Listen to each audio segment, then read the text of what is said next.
I loved my Game Boy so much when I was a kid. After I got it, I was basically inseparable from it for the better part of a decade. I would take it everywhere, use pretty much all of my allowance money on hundreds of AA batteries to keep the thing powered up, and play it whenever I had the chance. Now, it's not like I really had that much of a choice. This was the only game console I had until I bought my N64, and the only one I could take on car rides and family trips until I bought my DS Lite in 2006.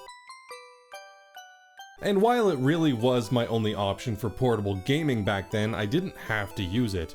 Believe it or not, I was a pretty active and athletic kid, so if I needed to have fun, I could have just gone outside and done that. What kept me coming back to it was the amazing selection of games that my parents ended up buying for me over the years. Of course, when I first got it, it came with Tetris, which everyone knows is amazing, and they quickly bolstered my library with Super Mario Land and The Humans. I could never wrap my head around this game in particular. It was too much of a pure puzzle game for me at the time. But in 1996, my parents bought me a puzzle game that I was quickly able to wrap my head around, and quickly became one of, if not my absolute favorite game on the system, Donkey Kong, aka Donkey Kong 94. Yeah, Nintendo's lack of ability to name things sensibly is in no way a recent phenomenon. I immediately took to this game, and honestly, I think one of the biggest reasons why was because I recognized Mario and Donkey Kong. Obviously, I had played a ton of Super Mario Land, and I had seen the Donkey Kong arcade game, even if I hadn't actually played it, so I was really excited to give it a try, and on my Game Boy of all places. But I really don't think I knew what it had in store for me. What at first seemed like a simple conversion of an old arcade game from long before I was born was hiding an enormous amount of depth, complexity, and fun just beneath the surface. I beat it so many times throughout the years, and it never lost its luster in my eyes, even now, almost 30 years later. So, let's talk about Donkey Kong 94 just in time for its 30th anniversary and see why this little Game Boy game could stand the test of time and leave such a huge impression on me. And just before we get started here, if you liked the video, hit the like button and maybe subscribe to the channel if you want to see more. And if you want to go above and beyond, you can even join my Patreon page. You'll see these videos early and get exclusive updates as to what I'm up to next. Anyways, plug over.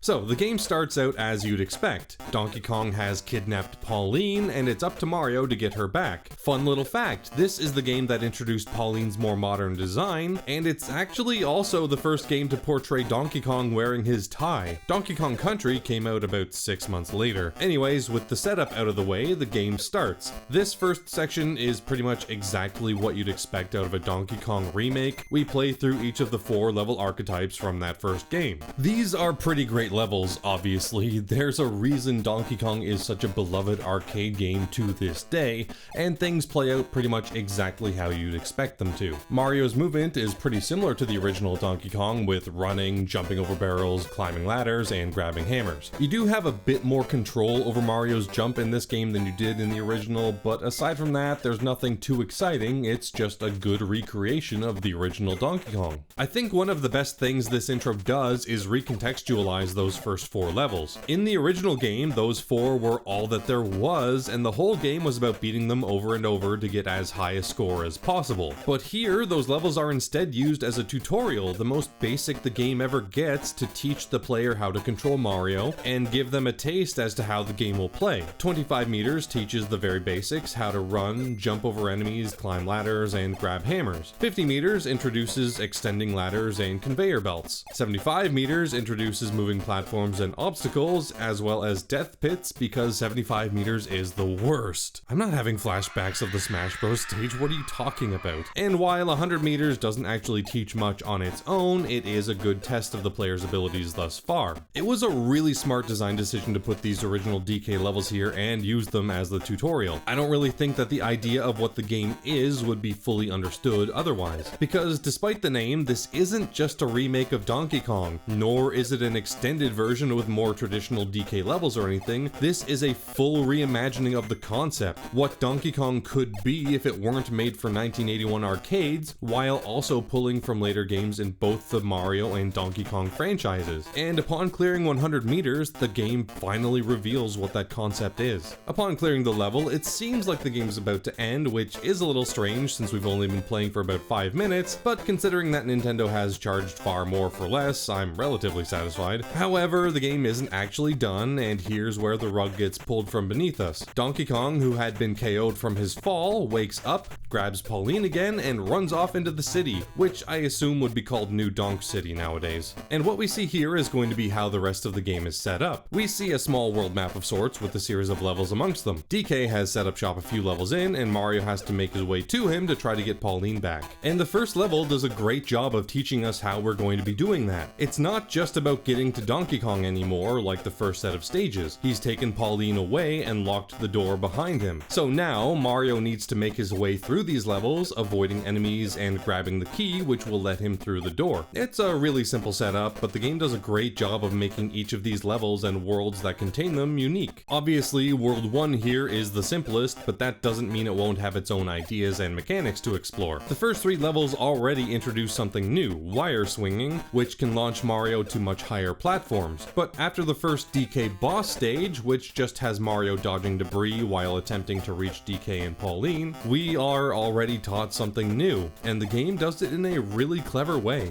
After each DK boss, the game plays a short cutscene of Mario chasing after him, and this is how the game shows off its tutorials and explains how we get from place to place. After this first fight, DK runs across a girder and breaks it, leaving an uncrossable pit of spikes. But Mario touches this block, which lets him place a new path. Now, usually these will just be teaching you about new mechanics, items, or gimmicks that will be showing up in the next few levels, but they also teach you about Mario's moveset, as he can do a lot more than just run and jump, but we'll have to get into that a little bit later.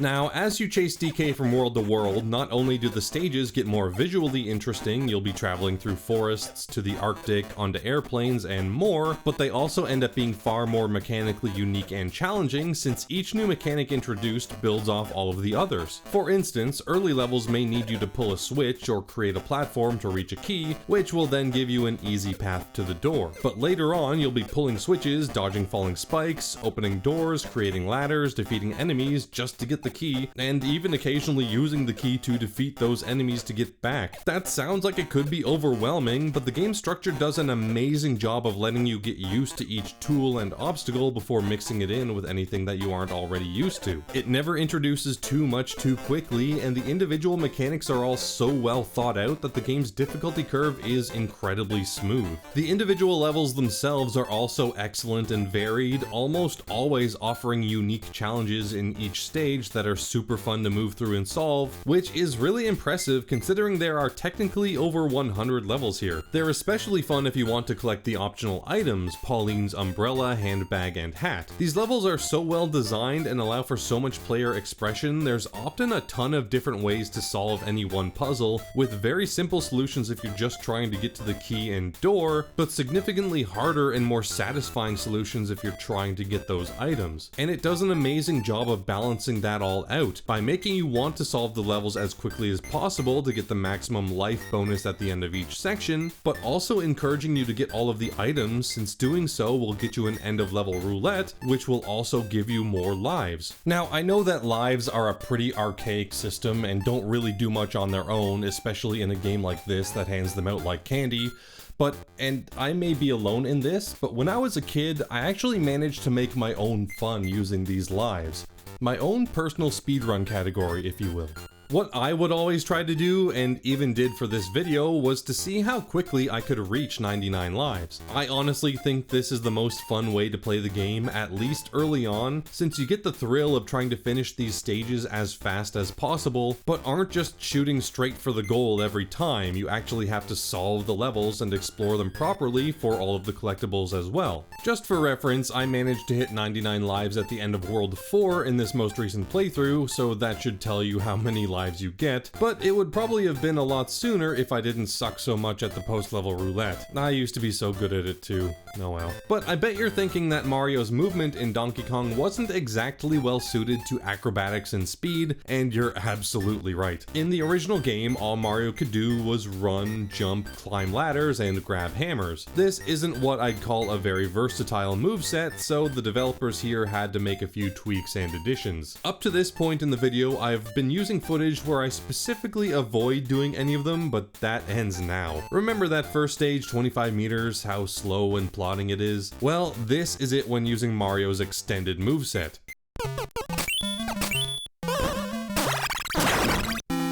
Yeah.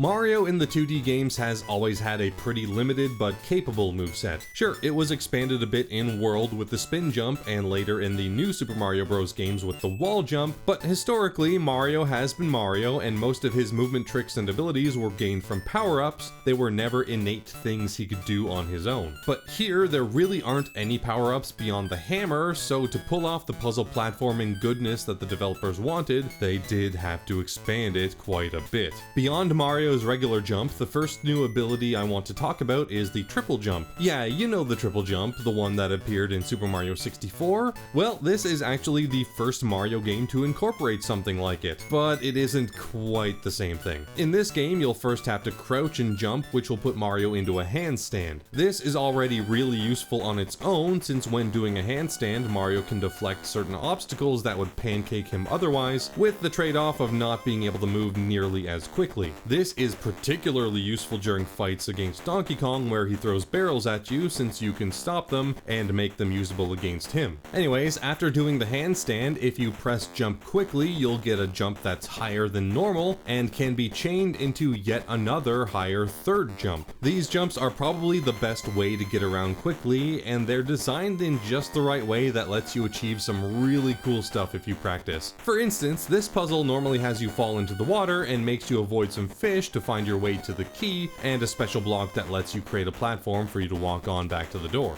But with a well-timed and precise triple jump, you can actually get to the key right away, skipping pretty much the entire puzzle. I spent so much time as a kid trying to figure out what could be done with this. It's such a fun thing to play around with. That being said, this isn't even the best of the new jumps. The backflip, which you can do by turning around and jumping quickly, is by far my favorite ability in this game. The things you can do with it are just crazy. Like the triple jump, this one is also higher than the normal jump, but it's significantly faster since you don't have to set it up with the timed crouch jump or anything like that. Beyond that, it also has more functionality, which makes it more useful than the triple jump in many puzzles. First, remember the hammers? Well, unlike the original Donkey Kong, Mario can throw it whenever he wants, which sends it up into the air, very dangerous, where it can be re-grabbed if you want to. Well, you can specifically use the backflip for some really fun stuff here. For instance, this puzzle. There's this trash can enemy up here that you can't really defeat normally, but if you grab the hammer, toss it up, then quickly do a backflip up to it, you'll end up on this higher platform where you can then use the hammer to smack Oscar around. Now, there's no real reason to do this, it doesn't help solve this puzzle at all, but regardless of whether or not you need to, I love that the game lets you do it, and it really does come in handy in some later puzzles. Second are the vines. So in a nice reference to Donkey Kong Jr., there are a ton of levels with hanging vines that Mario can climb around on, in the same way that happened in that original game as well. Obviously, these are usually pretty high up, so Mario will need to approach them from the side to use them. But there are a few levels where they're just out of reach normally, but a properly placed backflip will get you up to them no problem. This is a backflip specific trick too, since you can't actually grab onto things when doing the triple jump. And there are even more nuances beyond that when you consider all of the other mechanics as well. Just for one, the wires. When you climb onto one, you can hold up and Mario will start swinging around. Once he's reached the top speed, he'll be flown really high up, which is super useful. But how far you fly depends on how long you hold the button, and it's very often not the best idea to go for that maximum distance. Heck, there's even one puzzle where doing that will straight up get you killed. So you need to learn how it works, how long you need to hold for each distance, and it's really satisfying to properly execute in just the right way, which actually applies to the entire game. It's all like this. All of these things are really fun and engaging on their own.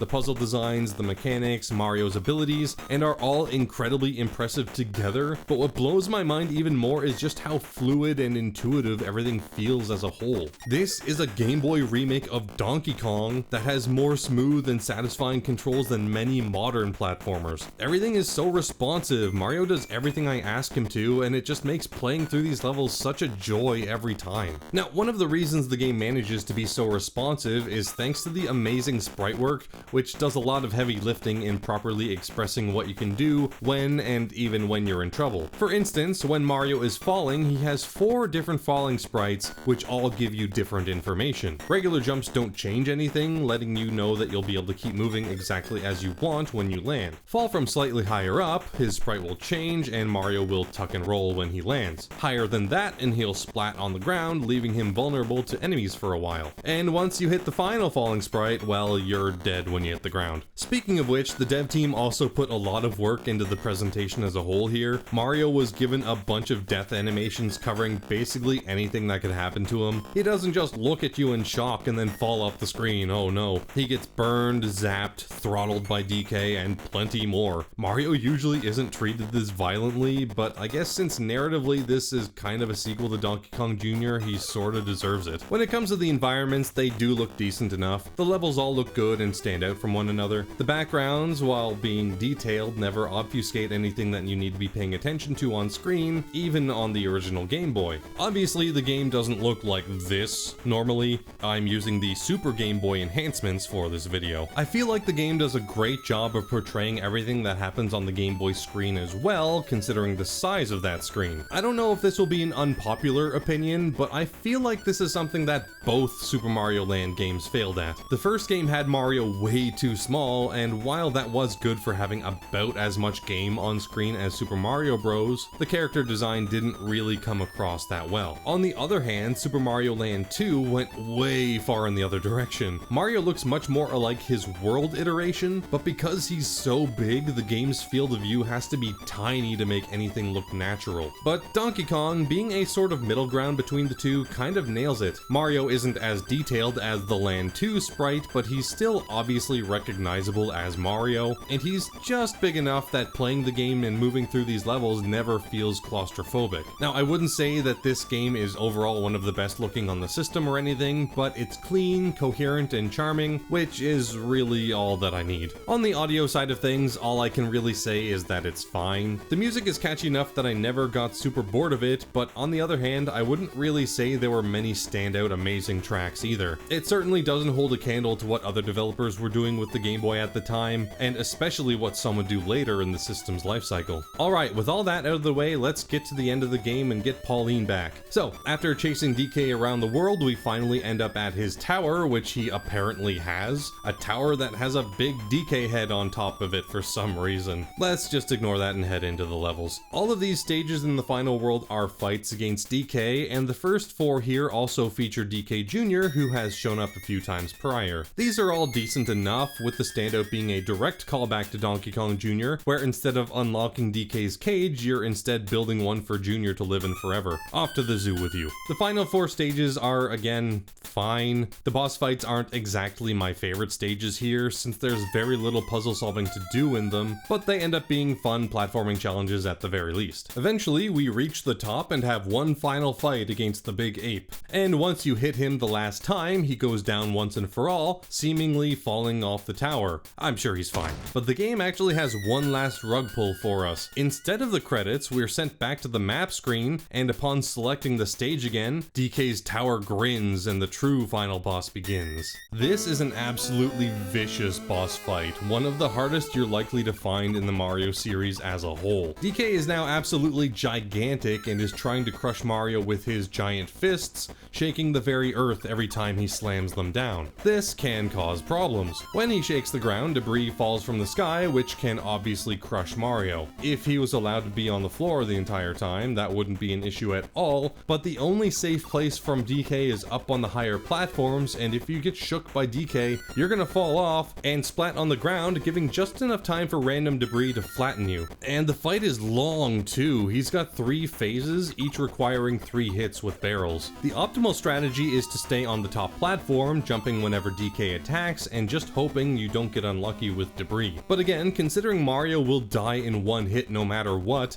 a single mistake can and will be incredibly punishing. I have a ton of experience with this game, and this fight alone, which should be done in 2 minutes or less, took me almost 15 in my most recent playthrough. It's absolutely merciless. But if you make it out of the gauntlet and take him out, the game does finally end with Mario and Pauline finally reuniting. She gives Mario a super mushroom, finally turning the tables on the old gorilla. And that was Donkey Kong 94. This game is, in my opinion, one of the best Nintendo's ever made, easily a top 3 on the Game Boy, possibly even a top 1. It's just so well designed, so fun to play, so fun to experiment with, and just experience. There's really not much else like it out there. And it's kind of a shame that this game is such a unicorn in a lot of ways, since this gameplay style, this concept and idea is just so ripe for expansion and growth.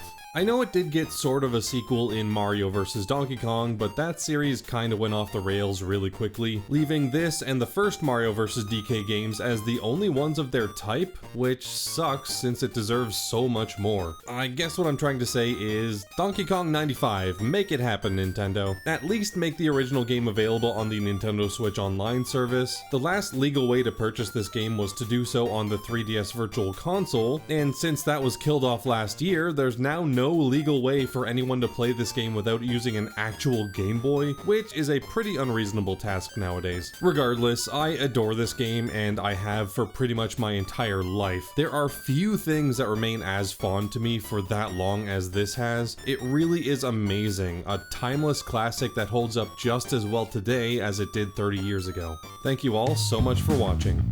Alright, and welcome to the end screen. I was a little sick while recording this video. I hope it didn't come across too much and that it still sounds fine. Anyways, I'd like to give a special thanks to my paid Patreon members, R.A. Miller, Anon42, Louis G, Paper Yoshi, and Nick Ulrich. You're the best, thank you so much.